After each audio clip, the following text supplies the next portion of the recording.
안녕하세요. 윤부동산입니다. 추석 명절을 앞두고 있는데요. 이제 가을 전세 비상, 한 아파트에 5억짜리, 10억짜리 전세가 공존하는 이중 전세가가 형성되어 있는데요.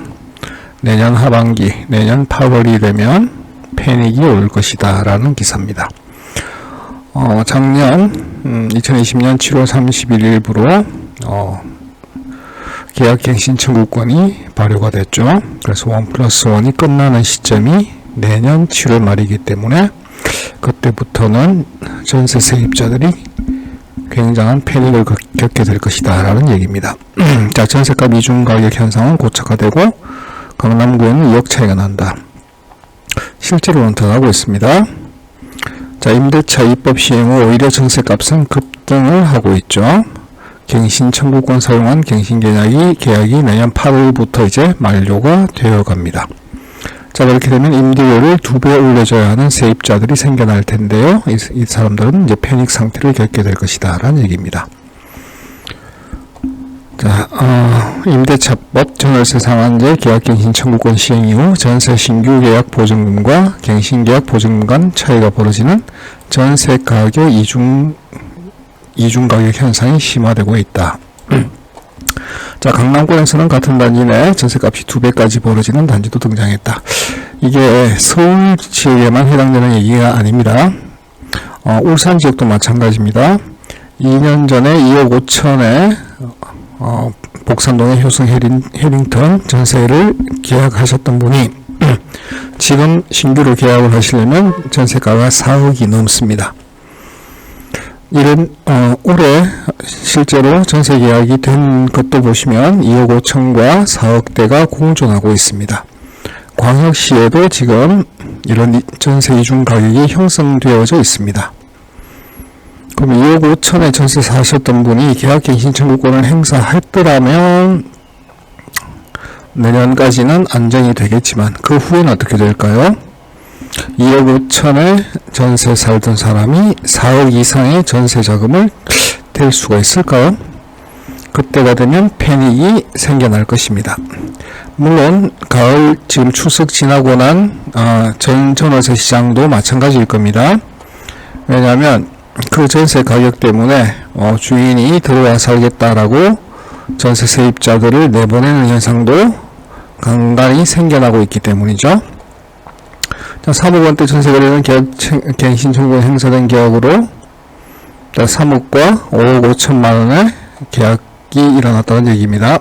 서울 강북구 SK 북한산 시티 아파트 84평방미터형이 그렇게 됐다. 이건 광역시의 아파트 실거래가에 들어가셔서 지난달 전월세 거래 상황을 살펴보시면 울산광역시나 대구광역시도 그런 현상이 발생하고 있다는 걸 아실 수 있을 겁니다. 즉 같은 동에도 전세값 차이가 2배 이상 벌어지게 된다. 계약갱신 청구권자는 2년 임대기간에 한 차례 더 계약을 연장해 4년간 거주할 수 있도록 한 제도다. 자, 그 시작이 작년 8월이었으니까 내년 8월이 되면 이제 끝나는 것이 됩니다. 자, 그래서 작년 7월 임대차법을 시행하면서 임대시장이 안정될 것으로 기대했지만 오히려 집값과 전세값이 급등하는 부동산 상승기로 진입한 게 아니라 그 정책이 부동산 상승기를 만들어낸 거라고 봅니다. 자, 신규 계약과 갱신 계약 간 차이가 커지는 이중 가격 현상이 심화됐다. 심지어 3중 가격 현상도 생겨나고 있죠. 그래서 5%를 고집하는 게 아니라 임차인이 임대인과 어느 정도 협의를 봐서 그 중간값 정도로 예를 들어 4억과 8억의 차이가 났으면 6억 정도로 계약을 다시 하는, 그래서 심지어 3중 가격까지 생겨나고 있습니다. 자, 여기에 종부세 부담 강화의 원인과 맞물려 전세의 월세화도 빨라지면서 시장에 전세 매물은 사라지고 가격은 치솟는 악순환이 반복되고 있다. 자, 국토부가 제출한 자료에 따르면 올해 상반기 서울 내 아파트 신규 계약 평균 보증금과 갱신 계약 평균 보증금 격차가 9,638만원에 달하는 것으로 나타났다. 이것도 평균을 낸 거죠. 평균을 낸 거기 때문에 각 단지에 따라서 굉장한 차이를 보이고는 있습니다. 자, 서울 25개구 중 이중가격 차이가 큰 강남구는 신규 계약이 갱신 계약보다 평균 2억 710만원 비쌌다. 그래서 평균이 9,638만원이라는 거지, 전체가 다 그런 건 아닙니다. 자, 문제는 내년 8월이 두려운 이유는 계약갱신 청구권을 한번 사용한 계약의 만료가 내년 하반기에 돌아오기 때문입니다. 그때는 2+2+2를 또 만들어내지 않는 한 이 사람들은, 그러니까 지금 현재 계약갱신 청구권을 사용한 세입자들은 집을 비워주거나 아니면 새로운 금액으로, 새로운 전세보증금으로 계약을 할 수밖에 없겠죠. 그런데 그 인상분이 너무 크죠, 지금. 자, 임대인들은 그동안 어쩔 수 없이 5% 범위 내에서 정확히 계약을 한 만큼 2년이 지난 후에는 보상심리 차원에서 시세에 맞춘 보증금에 재계약을 하거나 신규 계약을 체결할 가능성이 높다. 당연히 그렇게 하겠죠. 자기 집을 가지고 재산상의 손해를 볼 수는 없으니까요. 자, 2년 동안 전세값은 천정부위로 올랐다. 국민은행 월간 통계에 따르면 2019년 9월부터 올해 8월까지 2년 동안 서울 아파트 평균 전세 가격은 37.8% 올랐습니다. 자, 그러니까 내년이 되면 이 계약갱신 청구권을 썼던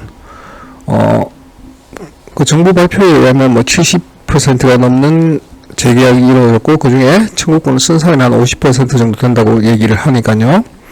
지금 계약갱신 청구권을 사용해서 2년 더 플러스 계약을 하셨던 그 50%가 내년 8월 달이 되면 정말 엄청난 혼란을 겪게 될 상황이 될 겁니다.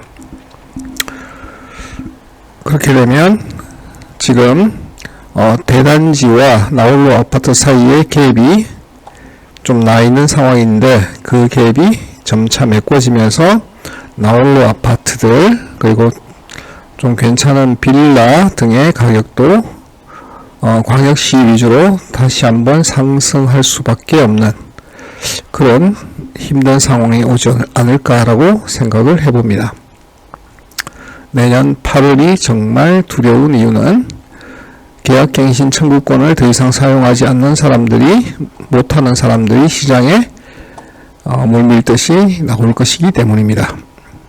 어떻게 해야 하실지 지금부터 철저한 플랜을 짜셔서 주택 거주는 선택이 아니라 필수입니다. 어떤 식으로든 부동산 시장에 참여할 수밖에 없는 상황이니까 어떤 플랜으로 앞으로를 살아가야 할지 미리 준비를 해보시는 게 좋을 것 같습니다.